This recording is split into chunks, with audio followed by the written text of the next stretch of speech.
Shalom, shalom, shalom à tout le monde. Nous bénissons le nom du Seigneur Jésus en attendant que vous soyez là. Nous bénissons le nom du Seigneur pour tous ceux qui sont connectés ce soir. Le Seigneur Jésus vous bénisse. Que son nom soit glorifié, soit magnifié à jamais.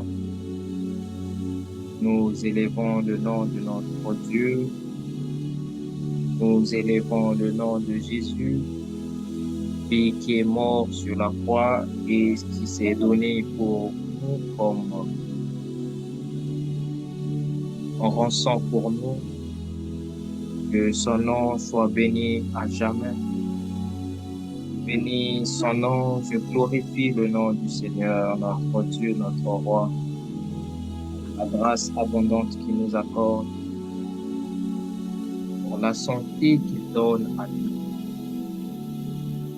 C'est le Dieu vivant qui n'a point cessé de faire du bien aux hommes malgré nos statuts de pécheurs, malgré ce que nous sommes. Dieu n'a jamais cessé d'être fidèle à lui-même, d'être fidèle à sa parole, d'être fidèle à sa parole et aussi à ses principes. Pour cela, nous allons élever une voix pour glorifier ce Dieu qui n'a jamais cessé d'être fidèle à lui-même. Ce Dieu qui n'a jamais cessé d'être fidèle à sa parole. Nous bénissons le nom de Dieu. Nous glorifions le nom de l'Éternel et nous lui disons merci. Merci Seigneur pour tout ce que tu es. Merci Seigneur pour tout ce que tu fais. Merci Seigneur pour la grâce abondante. Merci Seigneur pour ta fidélité dans nos vies. Shalom à toi qui nous suis depuis chez toi, que le Seigneur Jésus-Christ te bénisse. N'hésite pas de partager, de partager, de partager.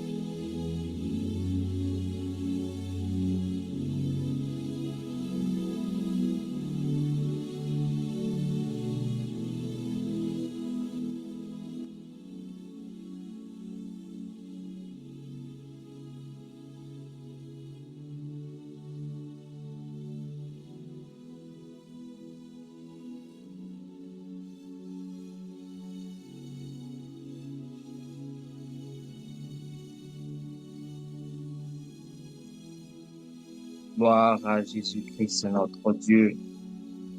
Gloire à Jésus-Christ, notre roi. Tendre Père, nous te bénissons pour ce que tu es. Nous te glorifions pour la grâce que tu nous accordes. Merci encore, Seigneur Dieu vivant, pour l'amour incessant que tu ne cesses de manifester dans nos vies. Car après toi, il n'y a pas un autre Dieu. Nous reconnaissons que sur la terre, sous la terre, et même dans le ciel, il n'y a pas un Dieu qui peut s'égaler à toi. Ô Père, nous remercions encore pour la santé que tu nous accordes. Nous te remercions pour le bienfait que tu nous accordes. Sois béni à jamais, toi qui n'as jamais changé. Toi qui n'as jamais changé. Reçois, Seigneur, l'adoration. L'adoration qui vient droit de nos cœurs. L'adoration qui vient droit de nous. L'adoration qui vient droit, ô éternel Dieu vivant, de nos cœurs, pour que ton nom soit à jamais béni. Gloire à toi, Seigneur. Gloire à toi, éternel Dieu vivant. Shalom, shalom au lieutenant Larson depuis au Brazzaville. Que Dieu te bénisse, que Dieu bénisse aussi toute ta maison. Merci d'être là. Aujourd'hui, nous avons débuté un peu tard parce que nous avons eu des empêchements que cela ne tienne, que le nom du Seigneur Jésus soit béni à jamais, glorifié et élevé. Parce que lui seul est capable d'accomplir dans la vie des hommes ce que aucun homme ne peut accomplir. Nous bénissons son nom, nous élevons son nom, nous glorifions et magnifions son nom dans le nom puissant de Jésus. Gloire et honneur à toi, Jésus. Gloire et honneur à toi, le roi des rois. Gloire et honneur à toi qui ne mens jamais. Toi qui es fidèle à toi-même et à ta parole. Ce moment même, nous voulons t'élever encore, Seigneur Dieu vivant, pour que tu reçoives l'honneur, la gloire, l'adoration à ce culte. Et toi seul sois le Dieu vivant et le véritable Dieu. Au nom puissant de Jésus, et nous disons Amen, Amen, Amen, Amen, Amen. Gloire à toi, Papa. Gloire à toi, Jésus. Gloire au nom de Jésus. Nous bénissons le nom de Jésus. Merci encore. N'hésitez pas de nous laisser en commentaire depuis où vous nous suivez. Cela va nous faire énormément plaisir de savoir depuis où vous nous suivez. Et nous croyons fermement que le Seigneur Jésus va nous bénir en ce moment même. Et pendant cet enseignement, quelqu'un va recevoir quelque chose de particulier. Quelqu'un va être béni jusqu'à la moelle épinière. Quelqu'un va être béni, tendrement béni, brutalement béni par le nom de Jésus. Gloire et honneur à celui qui siège dans le lieu très haut. Gloire et honneur à celui qui n'a jamais menti et celui qui est toujours fidèle à lui-même. Je bénis ta vie de là où tu te trouves.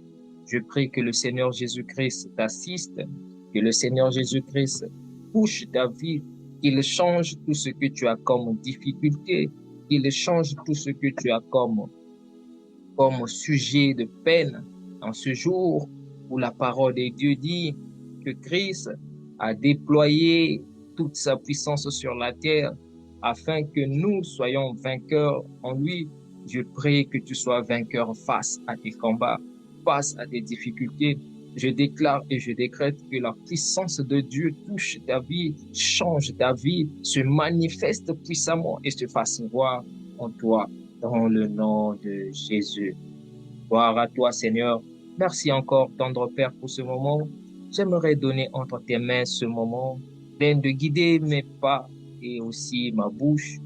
Et pendant ce moment, parle à tout un chacun, fais tomber les écailles des yeux de tout un chacun et déverse dans tout un chacun la grâce d'écouter ta parole et de saisir dans la profondeur de cette cycle.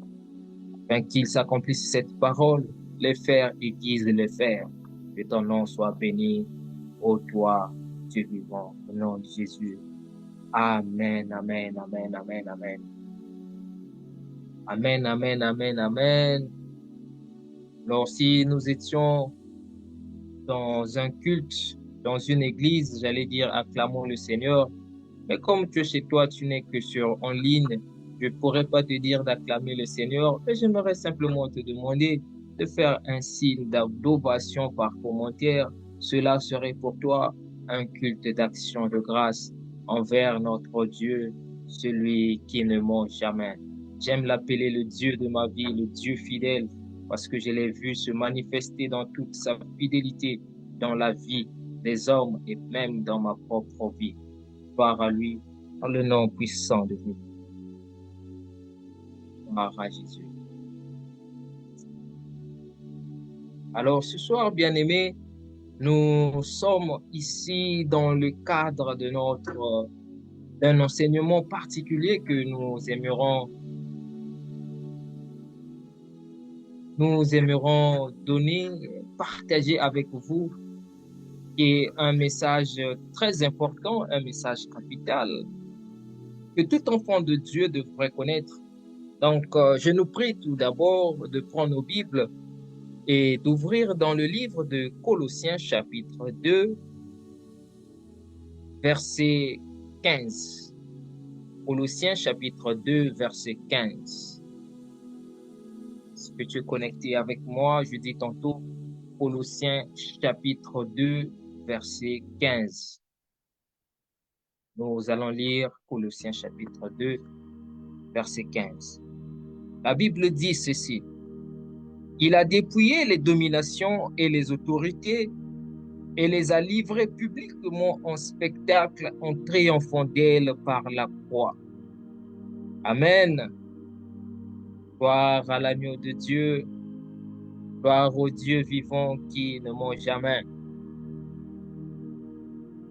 Alors nous, le message de ce soir, ou encore le thème de notre enseignement ce soir se base sur Colossiens chapitre 2, verset 15. Et nous allons aujourd'hui spécialement nous entretenir sur ce verset de Colossiens chapitre 2, verset 15, afin de nous permettre tout d'abord, de nous poser certaines questions importantes au sujet des Écritures et à la lumière de celles-ci pouvoir ressortir des réponses afin de comprendre le pourquoi de plusieurs choses dans nos vies. La Bible dit que Christ a dépouillé les dominations et les autorités en les livrant publiquement en spectacle et en triomphant d'elles par la croix. Telle est la déclaration que nous fait l'apôtre Paul en écrivant aux Colossiens. Colossiens, cette lettre était adressée à l'église de Colosse.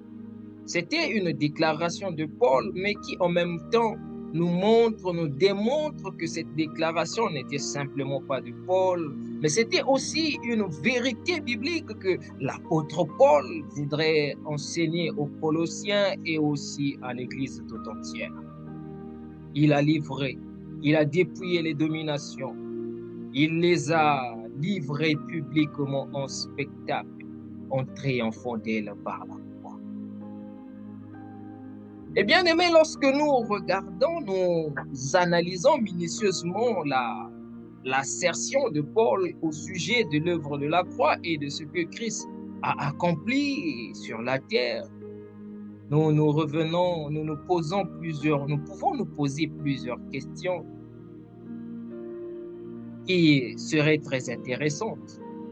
La première question est celle de dire, est-ce que Christ avait réellement triomphé sur la croix? Si Christ avait réellement triomphé sur la croix, pourquoi les démons, encore appelés les principautés que l'apôtre Paul a décrit, les principautés et les autorités, continuent de faire du mal aux chrétiens? Car la Bible dit que Christ a triomphé des démons. Si lui, il a triomphé des démons, pourquoi souffrons-nous toujours? Pourquoi voyons-nous les sorciers dominer les chrétiens? Pourquoi les chrétiens souffrent continuellement? Pourquoi? Pourquoi? Est-ce que la Bible nous ment ou encore l'apôtre Paul nous a menti à ce sujet? Et enfin, la troisième question qu'on va se poser et tenter de donner quelques réponses, c'est si Christ, l'apôtre Paul dit, il les a dépouillés, il a dépouillé les dominations et les autorités. Alors la question à se poser pendant notre enseignement ici, qu'est-ce que Christ a dépouillé aux autorités et aux dominations? Qu'est-ce que Christ a dépouillé aux autorités et aux dominations? Bien-aimés, c'est autour de ces trois questions que tourneront notre enseignement de ce soir. Alors, je prie quelqu'un de prendre un stylo, de prendre une feuille et de noter. Et aussi, à la fin de cet enseignement, je donnerai l'occasion à tous ceux qui sont connectés de pouvoir poser des questions ou encore de contribuer à cet échange, car je vais dire que c'est un enseignement, mais qui est en même temps un échange que j'ai voulu passer, un moment d'échange, de partage que j'ai voulu passer avec vous qui êtes connectés.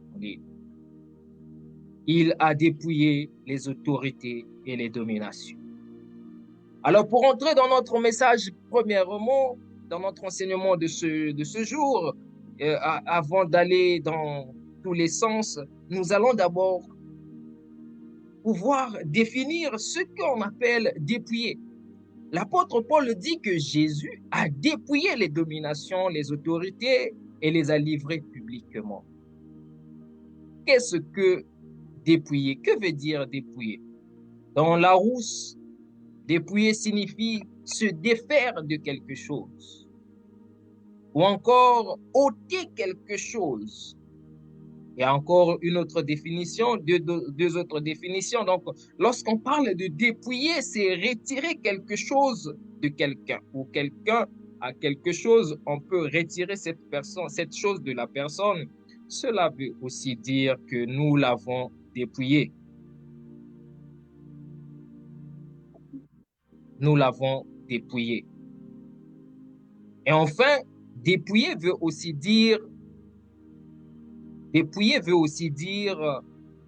désarmer quelqu'un, désarmer, retirer l'arme ou encore les outils de défense que nos personnes avaient. Et donc, si nous appuyons cette définition, nous nous appuyons sur cette définition pour parler, pour ajouter ou encore expliquer ce que l'apôtre Paul voulait dire dans Colossiens chapitre 2, verset 15. Il dit, il a dépouillé les dominations et les autorités.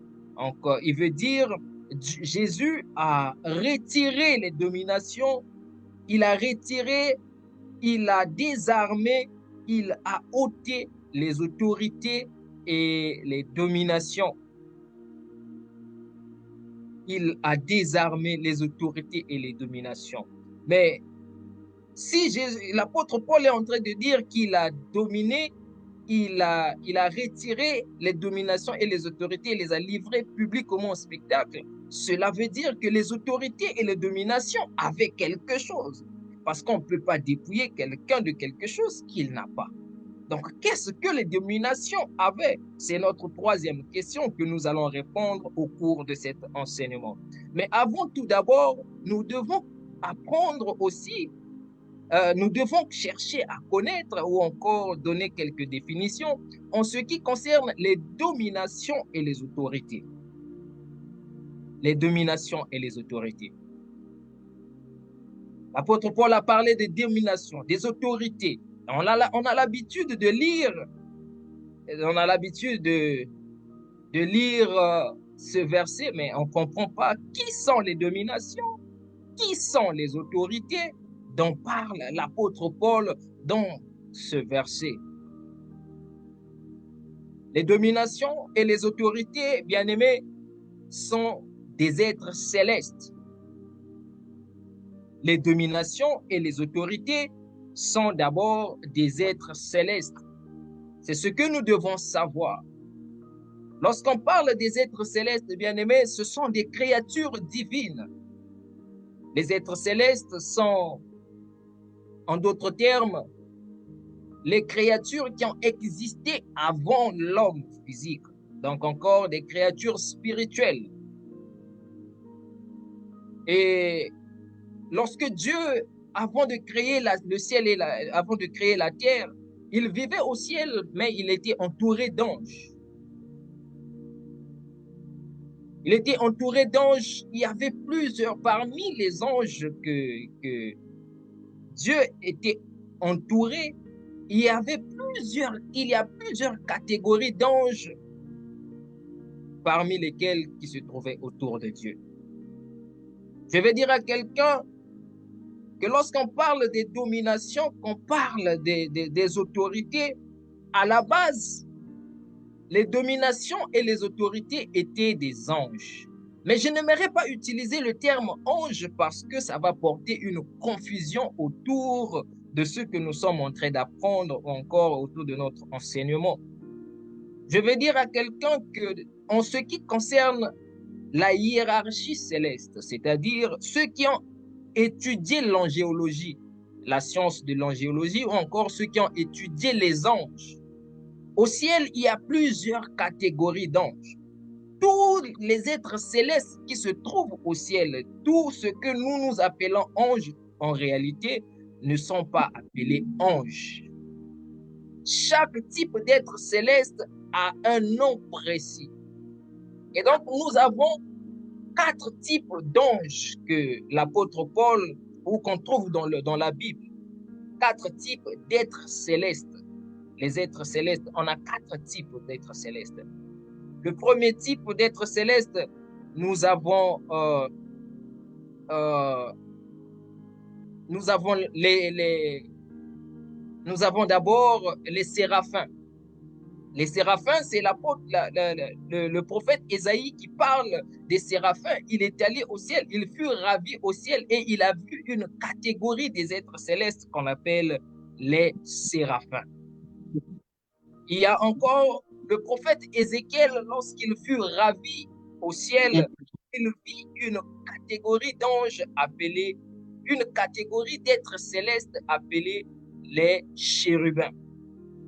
Et enfin, l'apôtre Paul va venir nous dévoiler encore une autre catégorie d'êtres célestes appelés les dominations, les principautés, les puissances, les vertus, les archanges, et aussi dans la Bible, on nous parle d'une catégorie d'êtres célestes appelés les anges. Donc, très souvent, lorsque les chrétiens disent j'ai vu un ange, tous ceux que nous voyons comme êtres célestes ne sont pas des anges. Il y en a qui sont des séraphins, il y en a qui sont des chérubins, il y en a qui sont des archanges, il y en a qui sont des trônes, il y en a qui sont des dominations. Et c'est quelque chose que nous devons apprendre à connaître afin de discerner certains messages qui nous arrivent. Souvent, les chrétiens ont juste l'habitude de dire, oh, les anges m'ont apparu, un ange m'a apparu, les anges ont fait ceci. Et c'était réellement un ange? Est-ce c'était une puissance, une domination, ou encore c'était une principauté? C'est comme nous ici sur la terre, nous avons des Congolais, nous avons des Canadiens, nous avons des Américains, nous avons des Français, des Haïtiens et plusieurs types de peuples. Ce n'est pas le fait que tu habites sur la terre que tu es appelé Américain. Non, il faut que tu fasses partie des Américains pour que tu sois nommé Américain. C'est comme ça aussi au ciel. Il y a plusieurs êtres célestes. Il y a plusieurs, de la même façon que nous sommes nombreux sur la terre. Au ciel aussi, il y a plusieurs êtres célestes. Et chaque être céleste appartient à un groupe ou encore à une catégorie de créatures célestes ou encore divines. C'est comme je viens de le dire, les anges, les archanges, les séraphins, les dominations et tout autre. Lorsqu'on parle, par exemple, des anges, les anges sont une catégorie. Les anges sont une catégorie d'êtres célestes. Les anges sont une catégorie d'êtres célestes qui sont destinés à être simplement des messagers de Dieu. Lorsqu'on parle d'anges, c'est une catégorie d'êtres célestes dont le but est d'apporter des messages de Dieu auprès de son peuple. Quand tu vois dans une vision un être céleste apparaître et vient avec un message particulier ou vient te dire quelque chose, cela veut dire que c'est un ange. C'est une catégorie d'êtres célestes appelés anges que Dieu t'a envoyé pour qu'il t'apporte un message particulier. Et ici, bien aimé, nous n'allons pas définir tout le rôle de tous les êtres célestes, les rôles de chaque être céleste, mais notre enseignement est tourné sur les dominations et les principautés. Et donc, lorsqu'on parle des dominations, l'apôtre Paul nous en parle même dans plusieurs livres de la Bible. Il en parle d'abord dans Éphésiens chapitre 1, verset 21. Il en parle encore dans Colossiens chapitre 1, verset 16. Donc, les dominations étaient des êtres célestes qui habitaient dans le ciel avec Dieu. Leur but, le but des dominations, encore le rôle que Dieu avait donné aux dominations, était de combattre contre la dépravation, contre les tentations, contre les passions de la chair, contre tout désir charnel.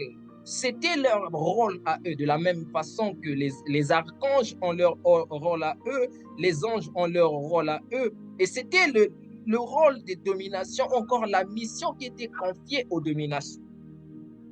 Et les principautés, quant à eux, ils étaient assignés à un rôle de faire régner l'ordre divin sur les hommes, de faire régner la puissance de Dieu, encore des secrets divins aux hommes. C'était le rôle des dominations. Et un jour, donc après que Dieu ait créé toutes ces créatures célestes qui étaient au ciel pendant tout ce temps qu'ils étaient au ciel, ils habitaient au ciel, ils étaient au service de Dieu. Un jour, un être céleste appelé Satan, le diable, va finalement se rebeller contre Dieu. Il se rebelle contre Dieu dans le but de prendre le trône de Dieu alors qu'il n'était qu'une créature. Et Dieu va finalement le renier. Apocalypse chapitre 12, verset 9 jusqu'au verset 11. La Bible nous dit que le grand dragon Satan, le grand dragon, le serpent ancien, appelé le diable et Satan, qui séduit toute la terre, fut précipité sur la terre et ses anges furent précipités avec lui. Parmi les êtres célestes qui étaient au ciel, Satan fut précipité sur la terre, encore fut chassé du ciel avec une partie d'êtres célestes. Et parmi les êtres célestes qui fut précipité avec Satan sur la terre, il y avait la catégorie des principautés, la catégorie des autorités qui furent précipités avec le diable. Et une fois qu'ils ont quitté la présence de Dieu, ces anges, ces êtres célestes, autrement appelés principautés, dominations, sont devenus des démons au service de Satan. Et c'est là que l'apôtre Paul va dire que Christ a dépouillé les dominations et les autorités. Nous comprenons clairement ici que lorsque l'apôtre Paul nous parle des dominations qui ont été dépouillées, des autorités qui ont été dépouillées, il s'agit bel et bien des démons ou encore des êtres célestes qui furent précipités par Dieu sur la terre ensemble avec le diable.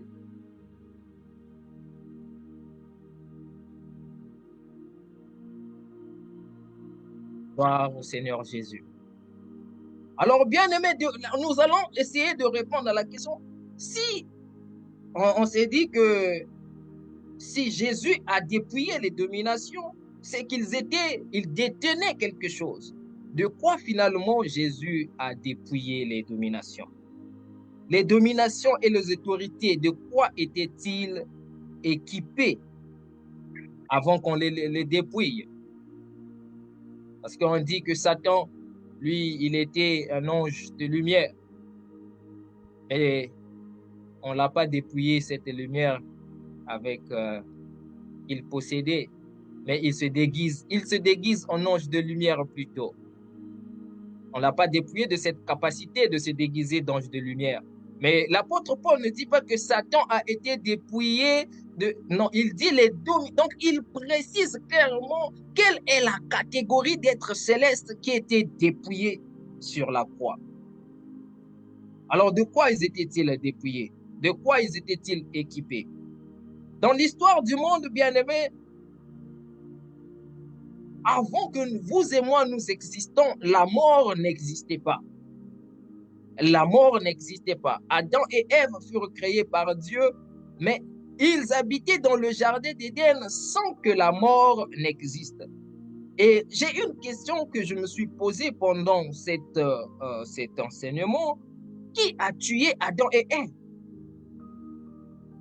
Qui a tué Adam et Ève? Une très bonne question autour de laquelle nous pouvons réfléchir. Qui a tué Adam et Ève alors qu'ils vivaient dans le jardin d'Éden? Et un jour, Adam et Ève ont vécu la mort. Qui a tué Adam et Ève? La réponse, c'est Satan, le diable. Satan, le diable, qui avait tué Adam et Ève. Avant même que Adam ne soit chassé du jardin d'Éden, Satan les avait tués. Quelqu'un est en train de dire, mais Satan a tué Adam et Ève. Ils sont chassés dans le jardin d'Éden et tués. Oui. Le diable avait usé de la mort pour tuer Adam et Ève. Il avait usé de la mort. Et cette mort était la désobéissance. Du moment où Adam et Ève avaient obéi à Satan, Adam et Ève étaient morts. Genèse chapitre 2, verset 15 jusqu'au verset 17. Nous allons lire le verset 17. Dieu dit à Adam et Ève, tu ne mangeras pas l'arbre de la connaissance du bien et du mal, car le jour où tu en mangeras, tu mourras. Le jour où tu en mangeras, tu mourras. Adam et Ève vont manger le fruit. Donc, après avoir mangé le fruit, et Ève, finalement, vont mourir devant Dieu. Ils sont morts. Ils sont morts devant Dieu. Mais de quelle mort s'agissait-il?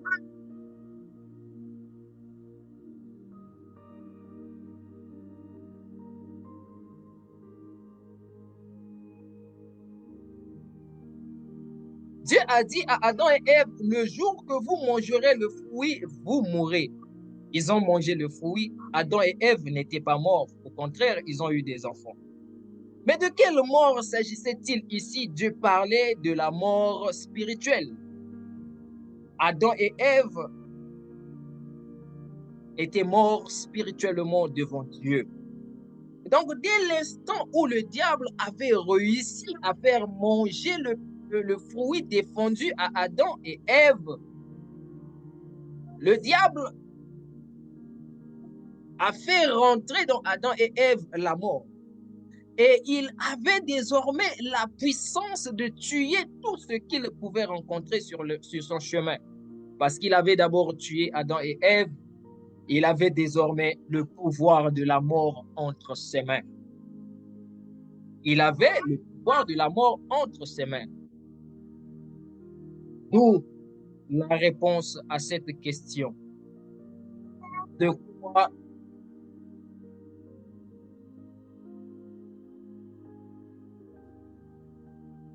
D'où la réponse, bien-aimé, à cette question. De quoi les dominations étaient-ils équipés pour qu'ils soient dépouillés? Le diable ayant détenu le pouvoir de la mort entre ses mains, il les a aussi confiés à ses serviteurs qui sont les démons, les dominations, les principautés, afin que ceux-ci empêchent aux enfants de Dieu d'hériter la vie éternelle. Et les dominations, les principautés, ils travaillent, travaillent encore jusqu'aujourd'hui pour donner.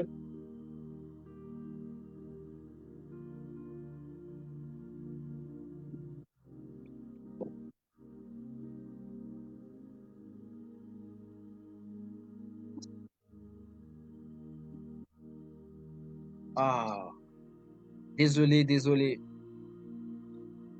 Je disais tantôt que le pouvoir de la mort spirituelle, le diable détenait ce pouvoir et ainsi il a donné aux dominations et à tout autre afin d'infliger la mort,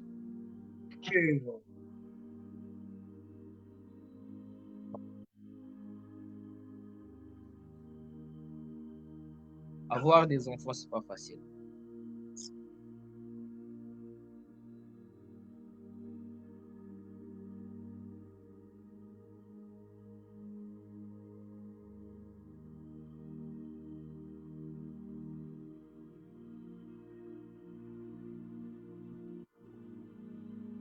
la seconde, donc les démons avaient le pouvoir de la seconde mort avec eux.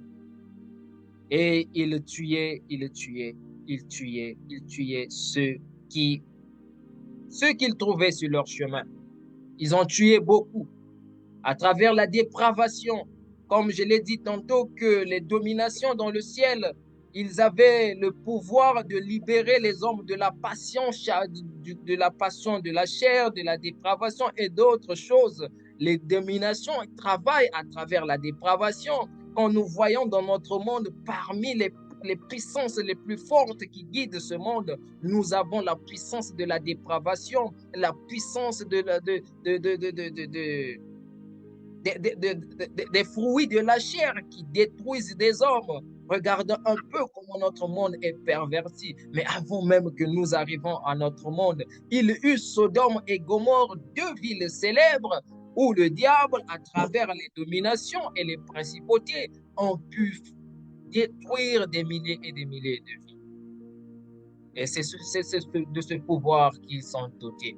Et donc, lorsque l'apôtre Paul dit dans Colossiens chapitre 5, dans Colossiens chapitre 2, verset 15, Jésus, il a dépouillé les dominations et les autorités.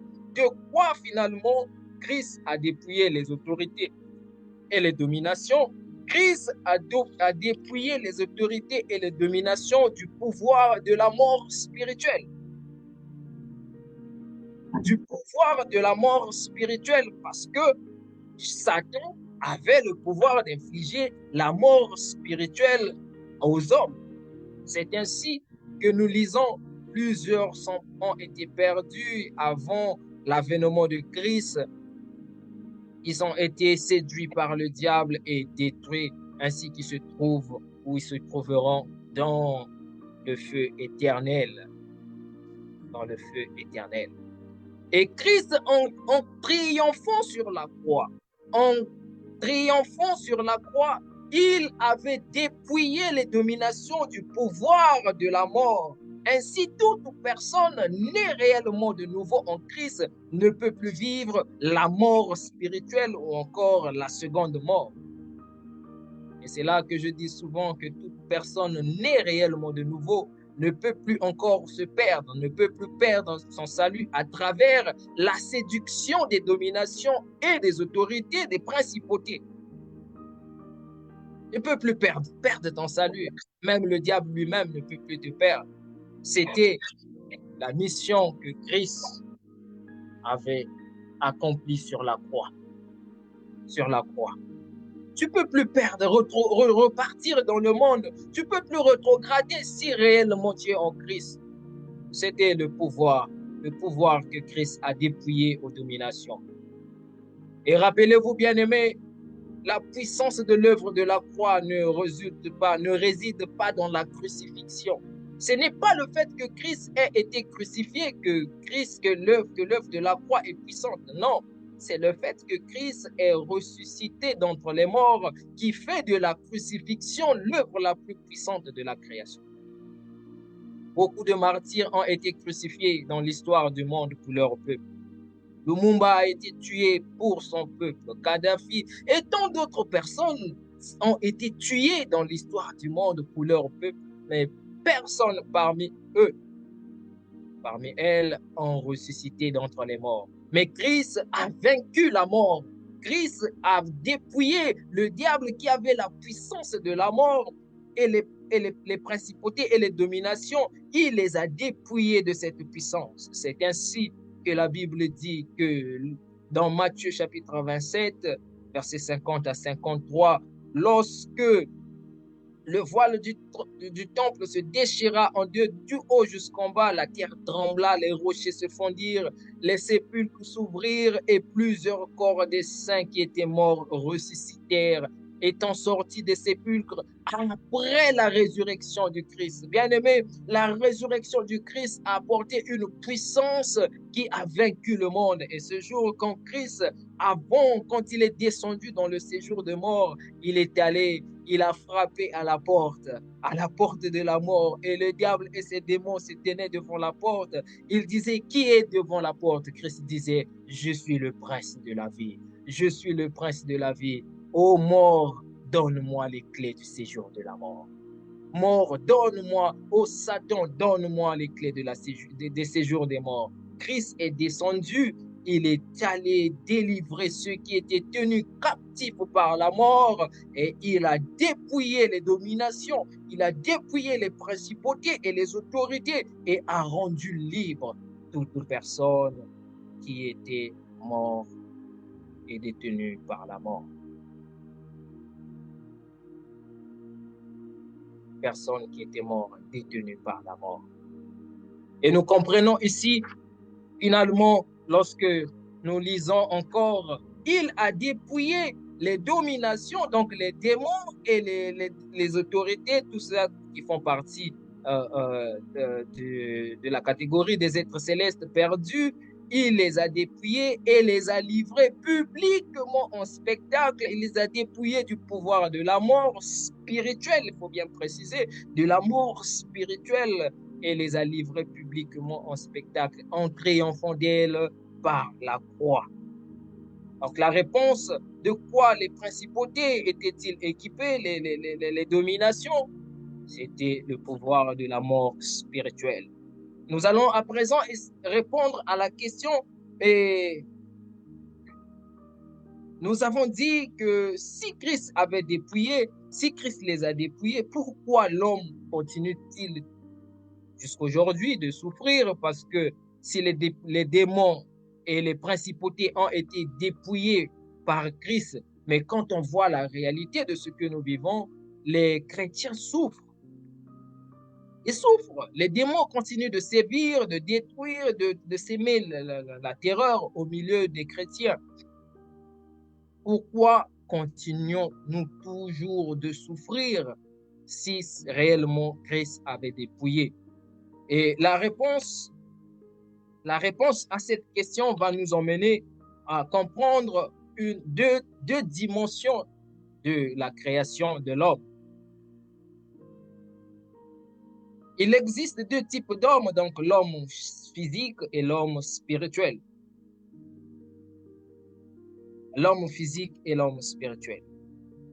Rappelons-nous d'une chose, la Bible dit dans Matthieu chapitre 10, verset 34 jusqu'au verset 36, que Christ n'est pas venu pour apporter la paix dans ce monde.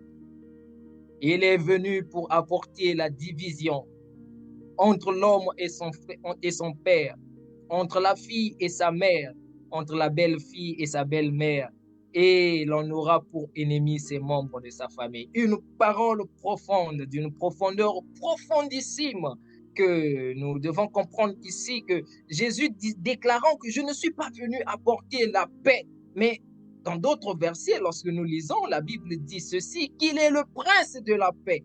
Alors, est-ce que la Bible se contredit-elle? Jésus se contredit-il de la mission que le Père l'avait assignée? Ici, nous comprenons qu'il y a un mystère qui est caché.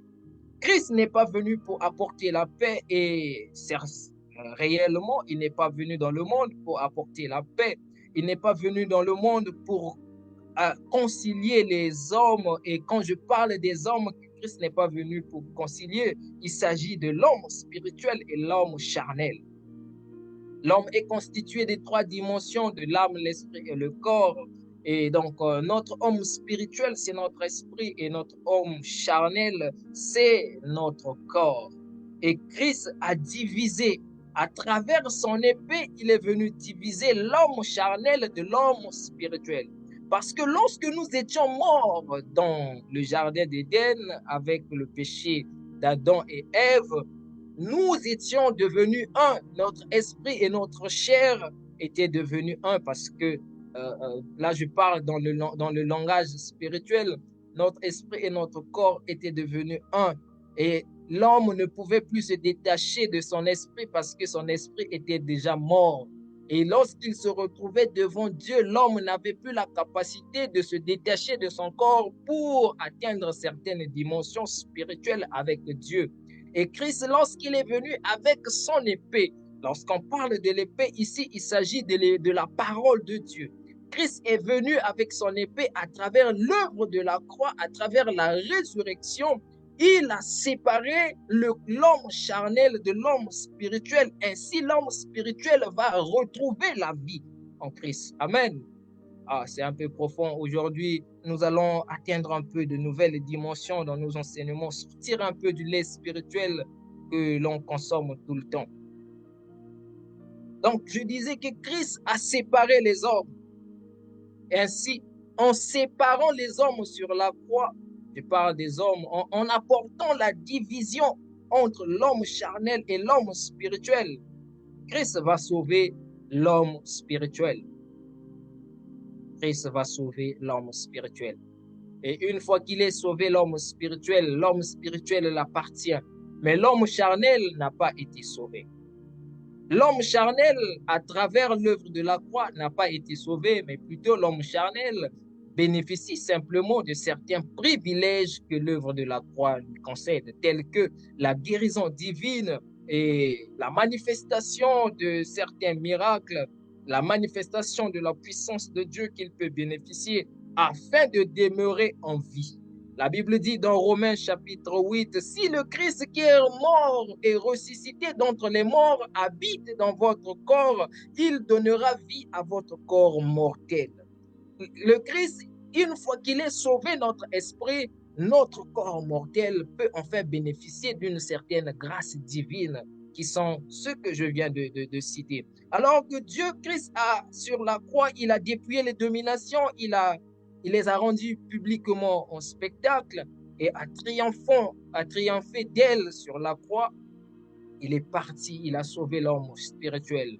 Les démons étant dépouillés du pouvoir de la mort, ils ne peuvent à ce moment plus infliger la mort à l'homme spirituel. Par contre, l'homme charnel n'étant pas été sauvé, l'homme charnel est à la merci du diable. L'homme charnel est à la merci du diable. Et ces démons, ainsi les démons, le diable et tout autre peuvent s'amuser avec l'homme charnel, peuvent toucher l'homme charnel, peuvent titiller l'homme charnel, peuvent donner la mort à l'homme charnel. Gloire au Seigneur. Et bien aimé, cette assertion cette assertion est soutenue par Job chapitre 2, verset 2 jusqu'au verset 6. La Bible nous donne l'exemple de Job. Job qui était un homme intègre, qui vivait, servait Dieu et obéissait à Dieu par tous les moyens.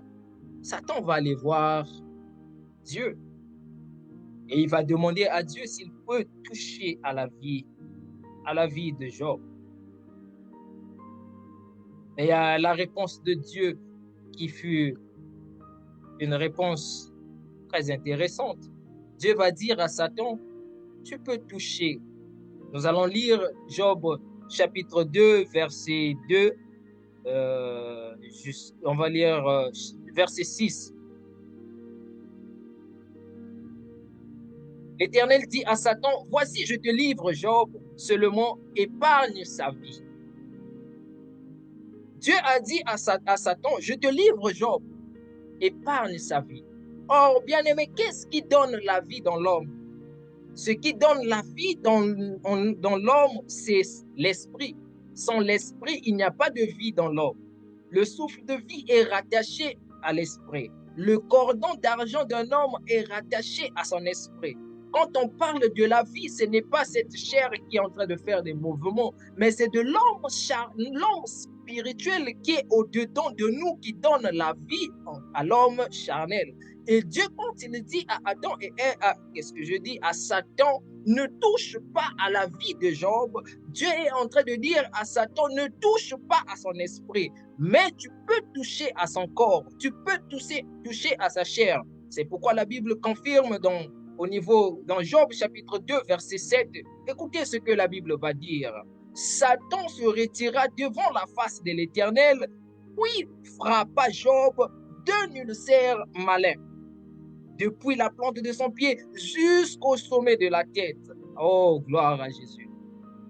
Satan frappa Job. Donc, Satan a touché l'homme qui n'était pas sauvé. Satan a touché le corps de Job sans que Dieu n'intervienne. Satan a fait du mal à Job, nous connaissant les afflictions que Job a vécues. Il a vécu tant d'afflictions qu'il ne pouvait supporter. Et c'était l'œuvre du diable.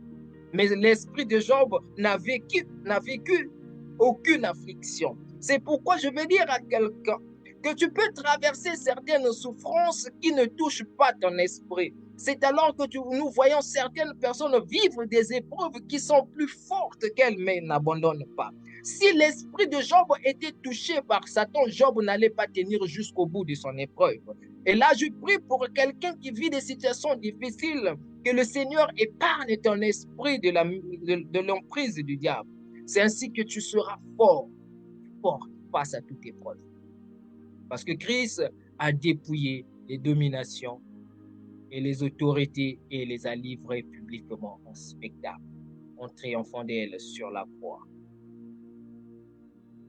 Et donc, en terminant notre message, notre enseignement de ce jour, je vais dire la réponse à la question « Pourquoi les chrétiens souffrent-ils toujours entre les mains des démons ?» La réponse est celle-ci, parce que les démons ont encore le pouvoir sur l'homme charnel. Et l'homme charnel n'étant pas été sauvé, les démons peuvent le toucher. Les démons peuvent nous faire du mal.